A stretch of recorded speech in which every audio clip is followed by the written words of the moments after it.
Okay, look, it's just a couple of minutes after 3 o'clock, so I think we might get this show on the road. And first of all, I'd like to welcome some people here today. A very, very special welcome and thank you to the universities who are coming to us via video conferencing. Thank you so much for making the effort today to be at this Fulbright session. I'd like to welcome some wonderful guests who will be introduced to you later, our wonderful alumni who are here today to give their testimony and talk to you a bit about their own personal experiences with the Fulbright Commission. So welcome to you all and thank you for coming in. I'd also like to welcome you to this presentation. It's a special presentation this year.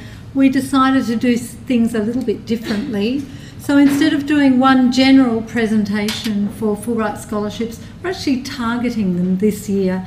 And so as you know, this is a special session for postdoctoral scholars, and we'll run you through the program, the scholarships on offer, in a way that will be more targeted and specific to you. So hopefully you'll find it informative.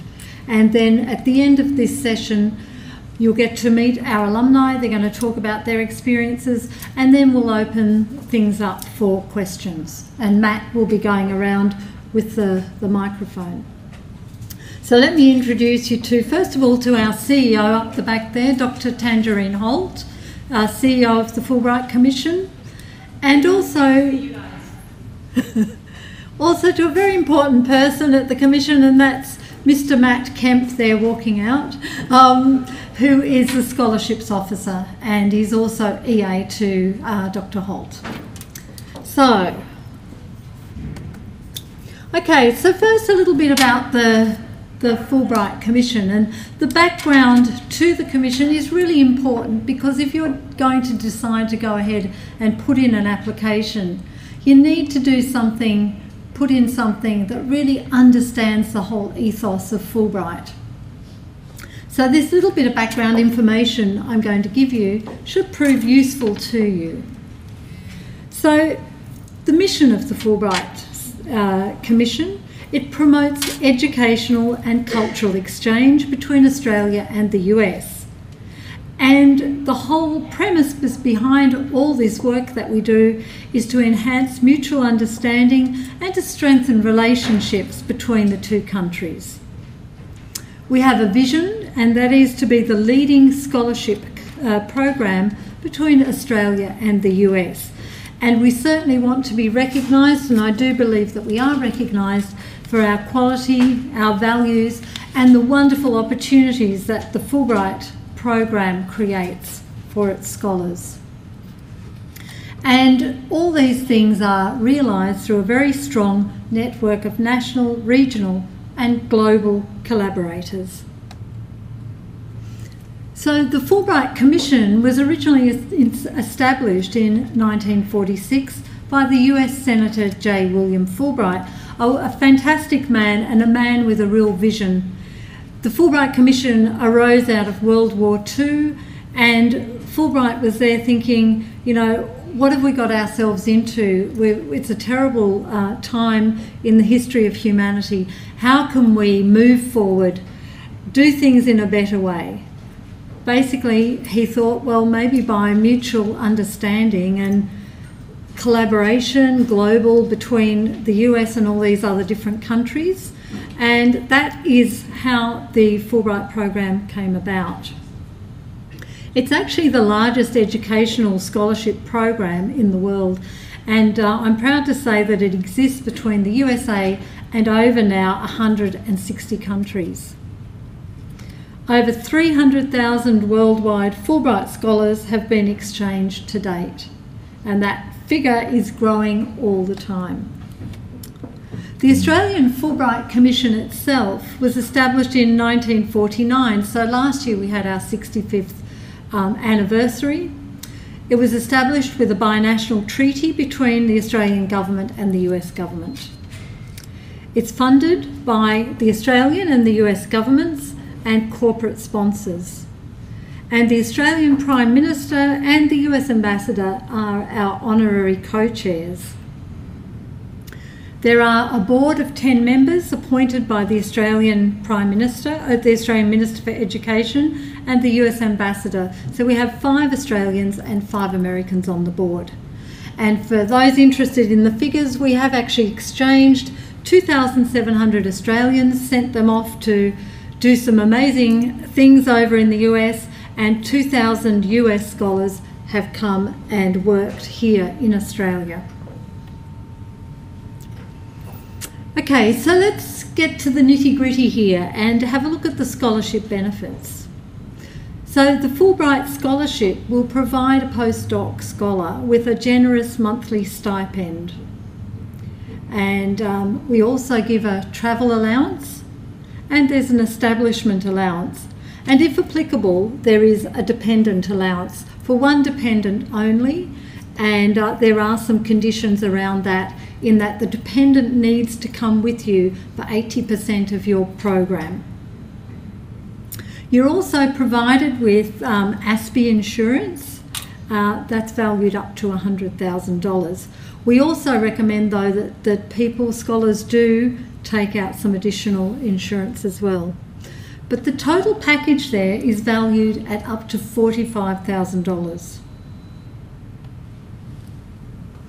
So besides the financial benefits offered, I think the strong point with Fulbright, and something that we're immensely proud of, is the way in which we support our scholars. So we don't just give people money and say goodbye, we give them money and provide them also with an amazing support network that will enable them to really focus on their work, to build some amazing networks and collaborations. And when they come back, we're still interested in them. We still want to hear from our alumni. What are you doing? Where are you up to now? We often have conversations in the office about what our alumni are doing and how we can maybe do an article in the next newsletter on one of them or so forth. So they're always foremost in our mind. We hold an orientation program every year, and that's quite an intense program. It runs over 3 days. This year we had it in Perth, and we flew in the US scholars and our Australian scholars from all around Australia. Together they made a cohort of 46, which I think is quite amazing. We gave them an orientation program, we gave them networking opportunities, not just with the outside world and some of our sponsors and academic partners, but also with themselves, with each other. And you can hear very shortly after meeting, the US scholar might say, oh, gee, you're in a similar field, you know, did you know that I'm doing this at my university, and why don't you come over and spend a couple of weeks over here? And the Australians were doing the same. So it was a wonderful thing, and something really that we're focusing more and more on is bringing those US scholars and the Australians together. You also, as a Fulbright scholar, get support from organisations in the US, such as the Council for International Exchange of Scholars, the CIES we call them, and they provide wonderful network for when our scholars are in the US, and there's enrichment opportunities and things like that that our scholars tap into over there. So I guess the thing with the Fulbright program that we are very proud of is that you're never isolated, you're never kind of on your own. You always know that there's a network around to support you. Occasionally we've had some circumstances where some of our scholars might have had an accident or something like that, something fairly minor, fortunately, but we've been there. We make sure that we're in touch with them, and we had one scholar from the US who was in Australia. She had an accident, and the alumni went and visited her in hospital. And I thought that was wonderful. That's just such an amazing thing to happen. So I think, I'm really emphasising that about Fulbright, is that fantastic support network that we provide.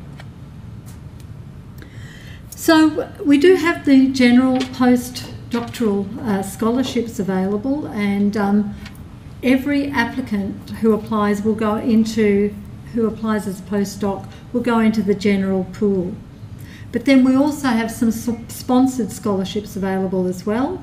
I'm very proud to say that we have this Fulbright Indigenous Scholarship, which is sponsored by the Department of Prime Minister and Cabinet. Now, this particular scholarship goes across 4 areas. It can go across a postgrad, postdoc, professional or senior scholar. And it's available to undertake a research or study program, of course, in the US, and it's open to any academic field. So it could be from the hard sciences to the creative arts, musician to somebody doing nuclear medicine. It goes across all those areas. And that particular scholarship is valued at up to $45,000. The other sponsored scholarships that are available for postdocs is the Fulbright Victorian State Scholarship. And this particular scholarship is sponsored by the Victorian Government and all of the Victorian universities. So they've all got together and pooled some funding for this particular scholarship. This one is open to postgrads and postdocs. So one scholar will be chosen, but they could be a fabulous postdoc, or the next year it might be some amazing postgraduate. It can go across both those categories. Again, open to all academic disciplines. And the only stipulation that we say with this scholarship is that applicants must reside and work in Victoria and outline the benefits of study to Victoria. So when you do an application and go and fill in your application form, you can then nominate to be considered for the Victorian State Scholarship, and it'll be an extra half page that you have to write, and you have to be able to articulate clearly why you should be chosen to represent, if you like, Victoria, so that the benefits have to be made very clear that you're coming back to give back to Victoria. And that scholarship is valued at up to $45,000 Australian. Now, I'm just going to show you some of this year's cohort of Fulbrighters. Here is Charis Tay, who is the Victorian State Postdoc Scholar for this year.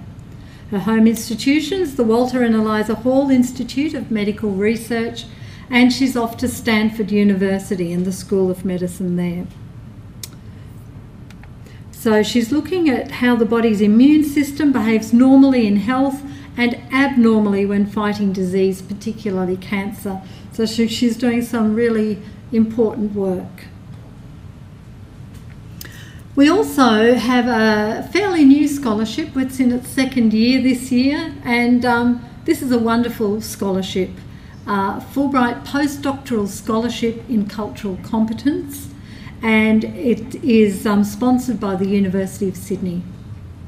And they have a National Centre of Cultural Competence there, and this particular scholarship supports a 3 to 10 month research program in the US.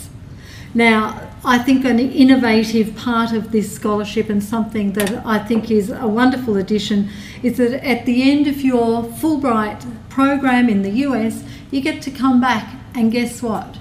You don't have to go straight into doing work or thinking things like that. You actually get to come back to the University of Sydney and sit there for 2 months and write up all of your research findings. So what a treat as a researcher. What a treat that is, just to have that uninterrupted time to be able to focus on what you've been doing. It's open to all Australians with an interest in the field of cultural competence. It's a very, very wide field.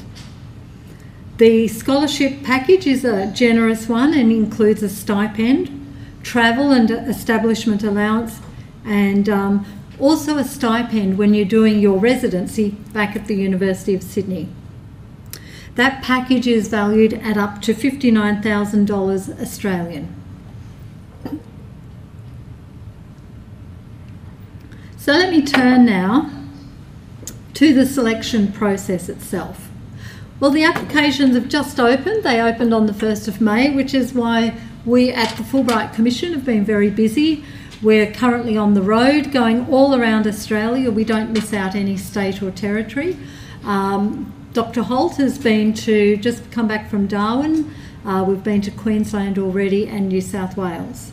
So tomorrow we're off to Tassie, and then they'll be off to Adelaide and WA. The scholarships will close on the 1st of August, and that is a really hard cut-off line. You may have to make sure that everything that you're submitting is in on time, because we don't accept any late applications. All the applications are to be submitted online. We've got a new website up this year, and it will make the application process a lot simpler, I think, and kind of channel people into the right areas where they need to be. So you will fill out an application online. Now, your application, when it comes into the Fulbright Commission, is assessed at many levels. It's assessed at a state level, it's assessed at the level of your scholarship. It also then goes to a national selection committee. They then make a decision and put those decisions to the Australian Fulbright Commission Board, who endorse the decisions.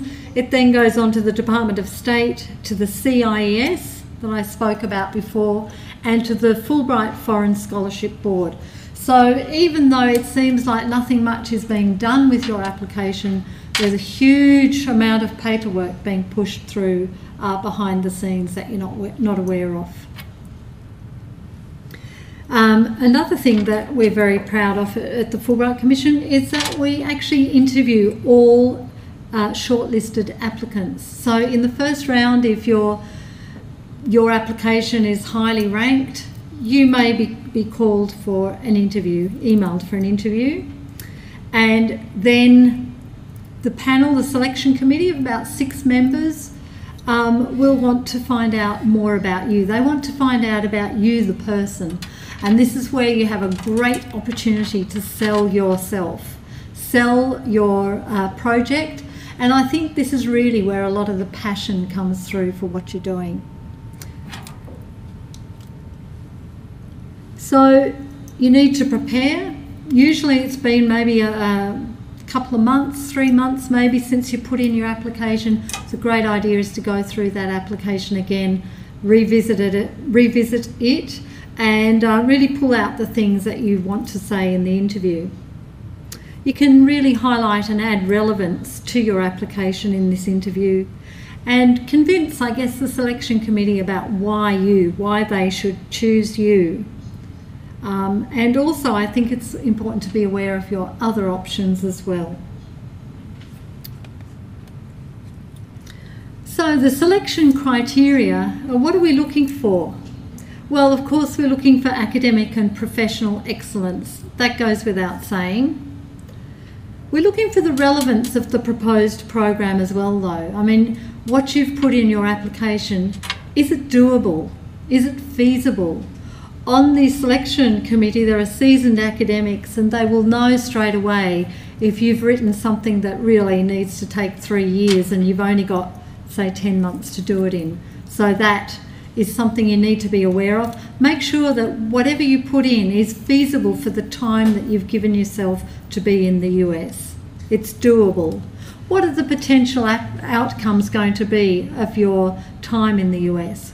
Why is it so important that this project gets up off the ground rather than, say, Joe Blows or whatever? So you really need to make sure that you can sell your project and really underline its importance to the committee. Potential outcomes would be looking for things like linkages and partnerships, things that are ongoing, because the great thing about Fulbright is that it's not just a one-off experience, it's going to continue. We want to see the partnerships and linkages producing outcomes over time. The Fulbright program in a way is just really the beginning to a whole life of collaboration within your field with the US. And the other really important thing that we're looking for are ambassadorial skills. So this means that you have to be a representative of your not only yourself, your university, but of the Fulbright program. And we're looking for people who have a wonderful ability to share and give back to the community. And I always say that you don't have to be the world's greatest extrovert to get a Fulbright, along with academic excellence. What you really need is just have that capacity to be open, willing, and to share with others and to mentor others and bring them along as well. We're really looking for that. Those things are important to the Fulbright program. Also, I guess adaptability is a really important thing, because sometimes, as you know, in research, things don't go the way that we expect them to at the start. So you have to be able to flex and bend and shift, and really to get the most out of your time in the US, no matter what the obstacles are that are thrown up at you. Eligibility. We are only Australian citizens are eligible for the Fulbright program. If you have dual citizenship with the US, you are also ineligible, unfortunately. But you can hold dual citizenship with another country. So if I hold dual citizenship with the UK and Australia, that sort of thing is fine. But it's just that dual citizenship specifically with the US that would make you ineligible there. Green card holders residing abroad are ineligible. One great thing about the Fulbright program is there's no age limit. So as long as you can pass that medical and get yourself over to the US, you are eligible to apply. You also need to be resident in Australia for 2 years before applying. And this is because I guess we want to see some commitment to Australia. You're being funded by the Australian government. We want you to come back and share with the Australian community. That's really important, because we are, after all, an exchange program. And if we only get exchange one way and Australia has a brain drain and all of our best and brightest is going over and staying in the US, I don't think that's in the spirit of Fulbright. So we want our scholars to come back and be a part of Australia, at least for 2 years, give back, share their experiences before perhaps heading off to other places. So the application process, as I said, we've got a new website out, and it's very clear. There's a lot of really good information up there. So before you shoot a question off to the Fulbright Commission, we're a very small staff, very small team. Please read the website carefully, including the FAQs. You'll find a lot of answers to your questions will be on there. So if you take the time to do that, and then you find, look, what I'm wanting answered isn't on the website, of course we're really happy then to take your question. But we do ask that it's an informed question rather than, you know, dear someone, you know, I'm interested in a scholarship, what have you got? So that kind of thing is a bit discouraging for us to be reading. We like to see that people have made the effort to look at the website, have a really thorough understanding of where they want to go, and then to send in a specific question and we'll answer it very quickly for you. Okay, so when you're thinking about applying for a scholarship, look at the best scholarships for you. There are things, you know, that you must take into consideration. One thing is that there is a long lead-in time with the Fulbright scholarships, so you need to keep that in mind. We're working a long way ahead.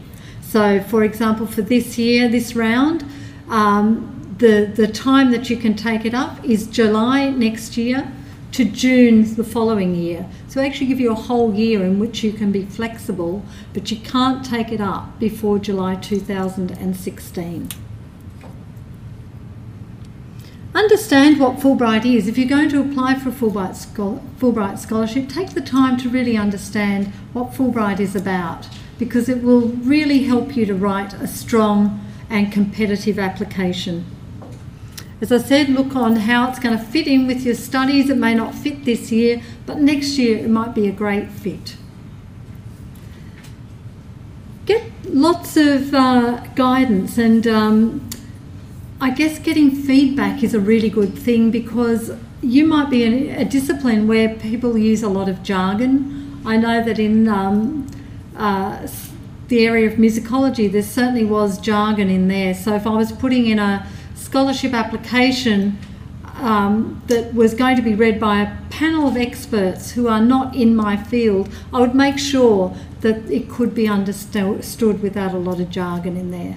My background is, I should say, as a musicologist before I came to work at Fulbright, so I have an understanding of a lot of the research questions and things that you might have. But yes, getting an expert in the field, maybe from outside your field rather, to read your application through is a really good idea. Also, when you're thinking about referees, think very carefully about who you're going to get, because the referee reports are confidential, so you won't get to see them at all.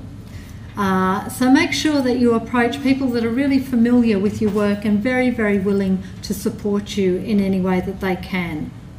You might get a couple of referee reports that are more kind of academic focused, and then think, well, maybe I'll get one that's a bit more about me as a person, and that kind of thing is fine too. You can do that, so that when we get the application, it shows you, gives us a clearer picture of you as a whole person. Make sure that you're using the correct application form.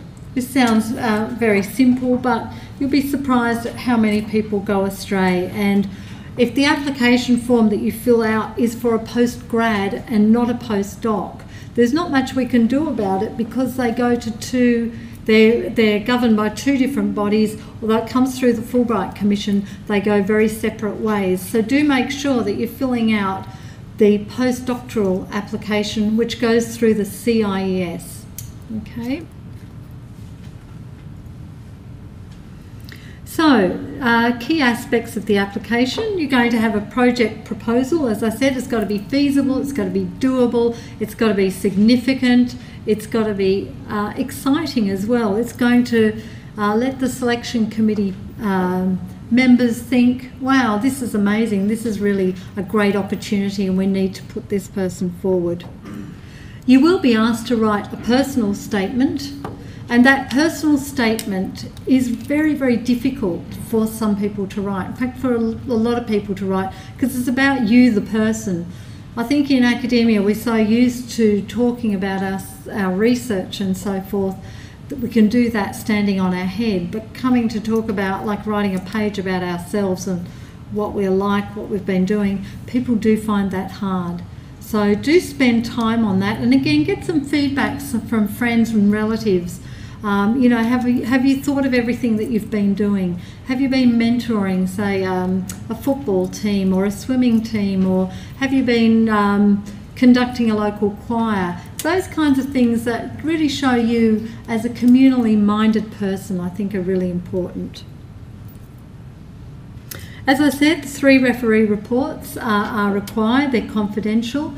And you need to make sure that they're submitted online and in time. So your referee will get instructions when you go and start your application. You put in your details. Those details will then trigger a form to go to your referees, the 3 of them, and they'll do it online and then they submit it. So you just need to make sure that they also submit the referee reports by the 1st of August. You will get an email from the CIS to let you know when your referees have submitted their 3 reports. If you don't get the email, then you need to get in touch with the Commission before the 1st of August. Okay, you need a host institutional letter of support. And this is a really important document because it can also act as kind of like a 4th referee report, if you like. So getting a good host. Now, a good host may not necessarily be the names that might immediately spring to mind, like the Ivy League universities in the US. What we're really interested in is that there's a really good fit, a good match between you and your host, And that good match might be things like where they welcome you, and you might be doing the odd seminar for them, you might do a masterclass for them. So you're really hooking into their system rather than just sitting there with a desk and a chair, if you're lucky. So looking at ways in which you can engage with that university, with that department, is really important, and a big consideration when you're considering, you know, the best place for you to go.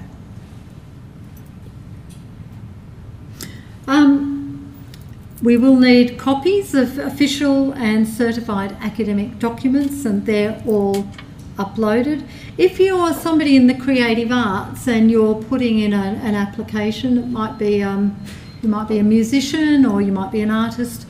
Also notice that in the application form you are allowed to, in fact you're encouraged to submit some additional material that might, if you're a performer, it might be a recording of you playing a work, or if you're an artist it might be a small portfolio of selected works.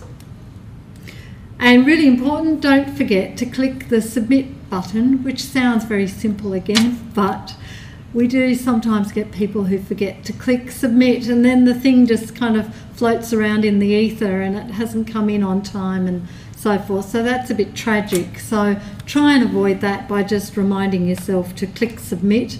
And when you're working on the application form, keep saving it so that it doesn't just lock you out. But you need to just get into the habit of saving frequently. Okay, so there are some terms and conditions that come with the scholarship. Now remember what I said about this being an exchange program at heart. So because of that, and because of the J1 visa, there's a 2-year home residency requirement. And that means that when you've finished your fabulous time in the US and you're back in Australia, you need to be in Australia for 2 years. Now, that's not to say that you can't go back to the US for conferences, for collaborations, to, you know, think of new things to do, some new writings, some new journal articles in collaboration with other people. We encourage you to do that. But essentially, you must be back in Australia for 2 years before you go back to the US, say, for work purposes. There's a wonderful opportunity that comes with the Fulbright of the media attention that you will get, and there is a great opportunity to share your proposal with the media, universities, professionals and so forth. If you're not successful this year with your Fulbright scholarship, don't be disheartened, just put it in again next year. We don't keep records of who's submitted what and why they didn't make it and so forth. You can just resubmit again, and I think that's one of the secrets to being a successful academic is persistence. And I think that, you know, 2 or even 3 cracks at it for all scholarships, not just the Fulbright scholarship, but for all scholarships is really, really important. Also, we don't provide feedback for a couple of reasons. One is that it is Fulbright policy not to provide feedback, but because the pool changes so radically each year, and I've been at Fulbright now for 2.5 years, and even in that short time, the difference each year in who's coming through from the different disciplines is phenomenal. So, you know, we're not going to choose 8 lawyers to go in 1 year out of the Fulbright cohort. We like to spread it around a little bit and diversify. So, you know, you don't know who the competition you're up against 1 year might be really, really stiff. The next year it may not be quite so stiff. So therefore, that's why I would encourage you to just resubmit. Pull your application out the following year and rejig it, rework it, think a bit more about it, add to it and resubmit it. And yes, we don't give any feedback on individual applications. So in the interest of fairness to all, we don't do that, and for the reasons that I've outlined. Okay, so what are the Fulbright values then? What are we looking for? What are the selection committee members looking for in a good application? Well, I think first and foremost we're looking for passion, people with a real passion for their field, and people who can enthuse others. I've sat on 130 interview panels this year along with Dr. Holt, and the thing that comes across time and time again is that passion. And even though it's not my field, I know nothing about the particular field that the interviewee might be in, their passion will draw me in, and before I know it, I'm just there. I'm thinking, wow, this is so interesting. I hadn't thought about this before. Yes, I can see the significance of this particular applicant and their program, their proposed program. So also having a vision for yourself. How do you fit within your field? How do you fit within your field in Australia? How do you fit within your field globally? Important questions. And yes, as I said, we do want that demonstrated excellence, but we want it alongside innovation, creative thinking, thinking outside the box. We want to see wonderful partnerships started, collaborations and linkages that go on into the future. We want to see the ambassadorial skills. We want to see you articulate those and to show your community involvement. We do have a Fulbright Specialist program, and its purpose is to bring out a leading US academic for 2 to 6 weeks to share their expertise and build capacity. So this is not an individual scholarship, this is for a university, an institution. So if there's people in the US that you would love to come over to your university, maybe recommend this program to your supervisor and say, hey, why don't we get Professor so-and-so over? She'd be a fantastic addition to the faculty for 6 weeks. So remember that we do have that on offer as well. Here's a list of our sponsors. They're growing rapidly every year, thanks in no small part to Dr. Holt. And we're very proud to be in partnership with these people. And so I'm going to finish up there and just thank you. There's my details. You can find those on the website. As I said, I'll be happy to field any informed questions from you. And thank you all so much for coming along and listening to us today. And now I'm going to hand over to Dr. Holt, who's going to introduce you to our alumni panel. I have a few questions. It's almost like going to a game show, I reckon. No points added, and they're not getting any more Fulbright money, I'm going to show you on that. So I'm just going to ask a couple of questions. If you can just introduce yourself and say, tell us where you've been, where did you go on your Fulbright, just quickly, and I'll come back with a few other questions. So, okay, I'll kick off. Hi, I'm Rosalind. I'm a historian. So before you think that it only goes to scientists and doctors, it doesn't. And I was with performance artists and all kinds of people in my year.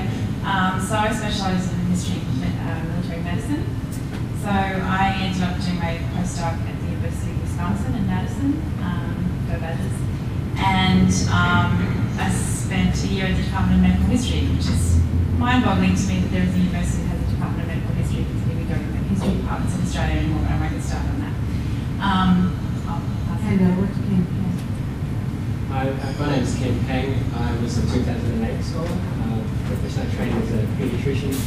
But for a number of years now, I've been involved in medical research, particularly in the field of genomics, or studying genome genomics.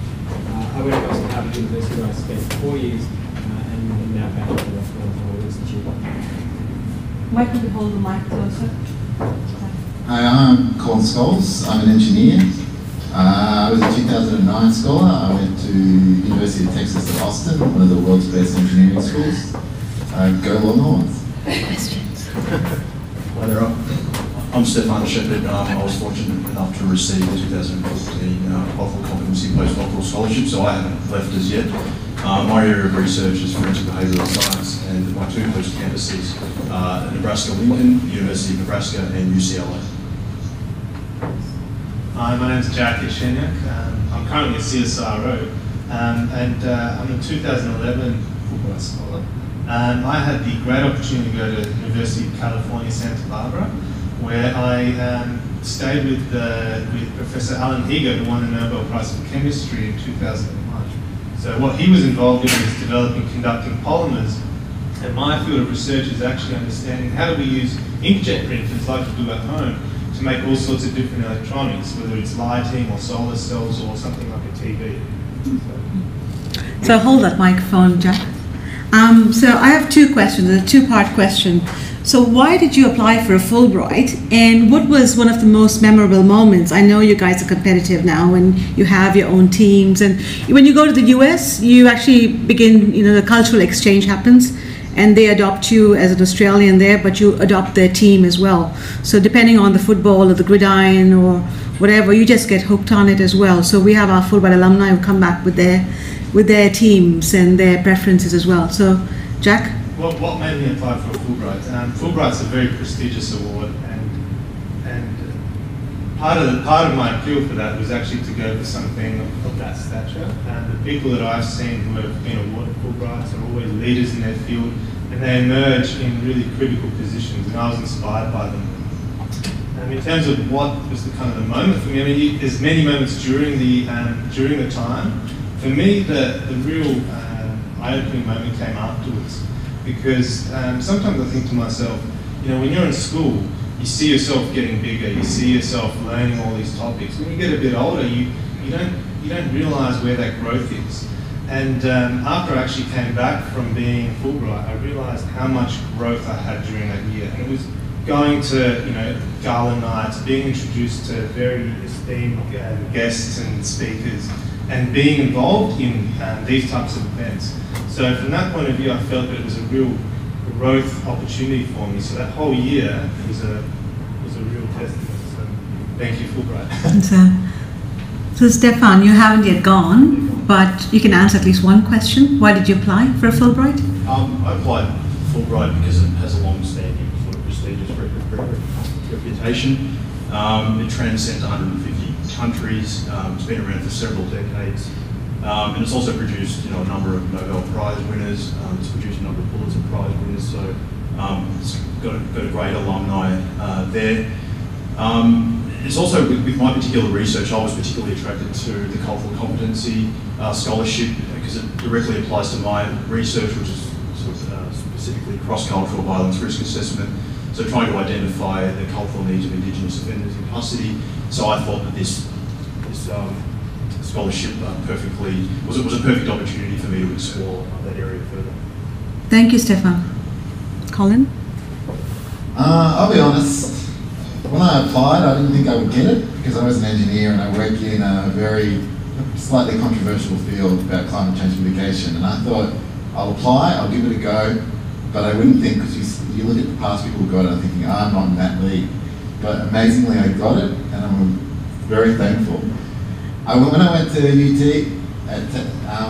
it was an eye-opener. I went to work in one of the best engineering groups in the world in my field. And the things I learned there over that year, it was amazing. I brought back here and continued the collaboration. But the thing that really drove home what Fulbright was about wasn't actually the work I did. It was one of the functions. We had a celebrating function in Washington where I met some of the US Fulbrighters who went back home. One of them was now a major curator at the Smithsonian Institute.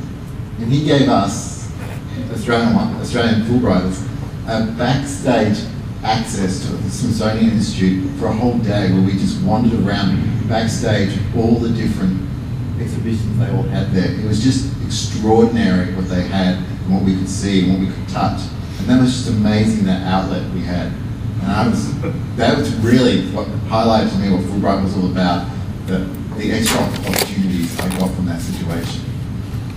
Thank you, Colin. Ken? Thanks, Colin. Yeah, I went on the same tour, though I think a year before, and I remember the same curator having recently come back from Papua New Guinea, sort of with delight showing us the world's biggest rat that he'd just kind of discovered in the jungles of Papua New Guinea that no one had ever described before. But getting back to the question, so I applied for Fulbright, and I'd been fortunate through high school to go over to the US on an exchange program and love that experience. And I guess, as we heard earlier, the Fulbright program is one of the primary missions is to promote sort of cultural exchange, and with that in mind, I was very keen to sort of apply for a Fulbright, having trained as a pediatrician, and then looking to do some postdoctoral studies in the US. In terms of highlights, I guess the highlights are both professional and personal. At a professional level, again, the lab that I went to at Harvard was great. I'm continuing to sort of work in that field now, and continue to have ties. So, for instance, my mentor at Harvard is coming over for a sabbatical later this year, and will be hosted at our institution for a couple of months. So that'll be great. But professionally, I think probably similar to what Colin was saying, probably trumps. The personal highlights probably trump the professional.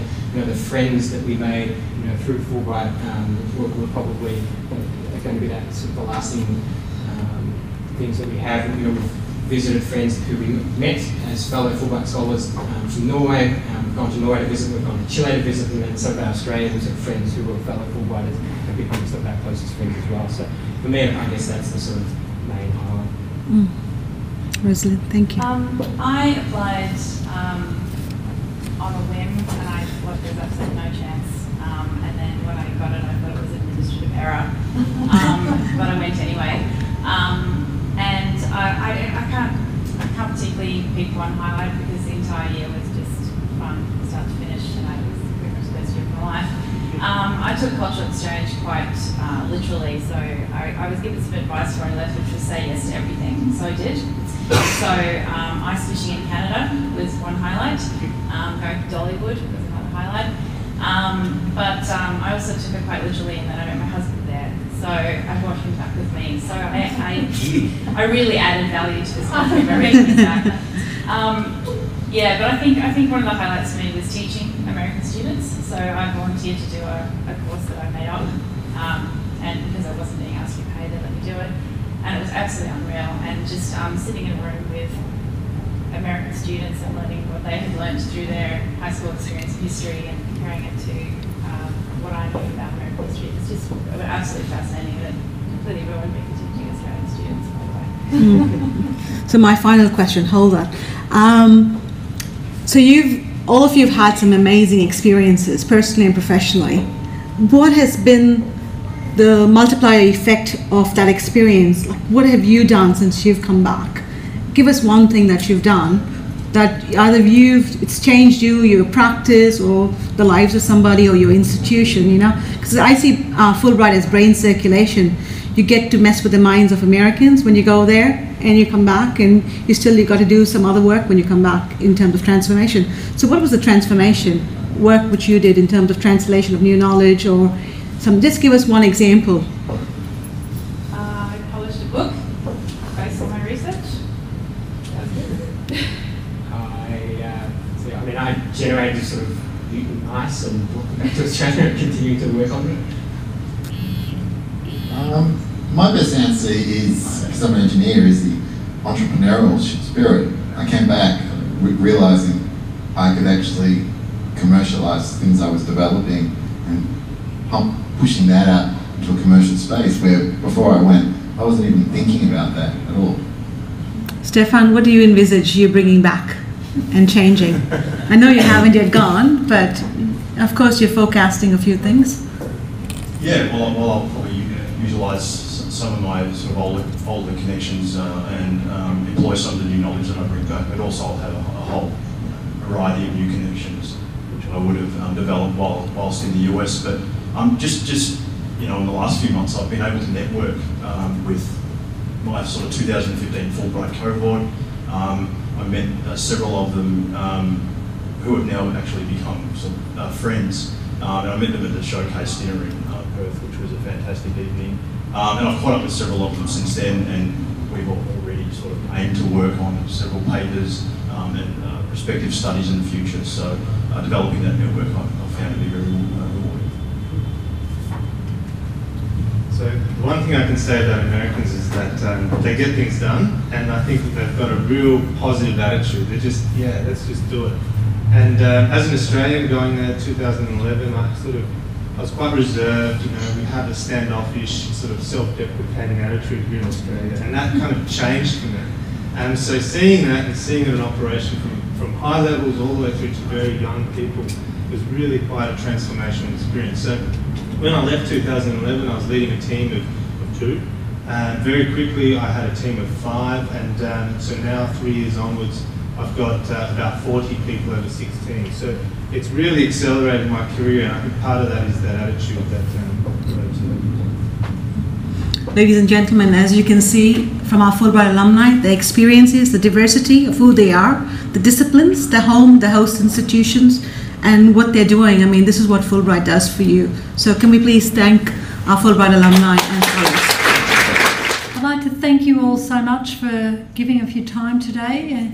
It's very generous of you, and I hope you all go away informed about Fulbright. Thank you for those who have joined us via video conferencing.